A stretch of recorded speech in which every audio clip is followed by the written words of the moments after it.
Ibinida naman ni Vice President Sara Duterte na napatakbo niya ang mga programa ng kanyang opisina sa kabila ng mga kontrobersyang ipinupukol sa kanya. Naging mas mapaghamon man ang pagpapatakbo ng ating mga programa dahil sa mga walang basihang batikos at sistematikong atake laban sa atin. Nanatili tayong matatag at tapat sa ating misyon na ilapit ang serbisyo ng gobyerno sa bawat Pilipino, lalo na sa mga higit na nangangailangan. Inilabas ang accomplishment report na yan ng bise habang gumugulong ang pre-trial ng kanyang impeachment case at ilang linggo bago magsimula ang kanyang mismong paglilitis.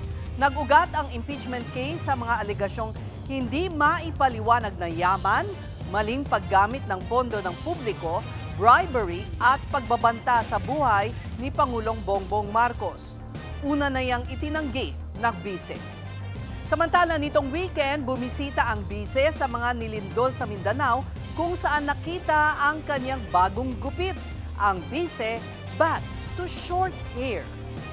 Mga kapatid, Cheryl Hosing po. Maging maalam at may pakialam sa mga napapanahong issue at headlines. Mag-follow at mag-subscribe na sa social media pages ng News 5.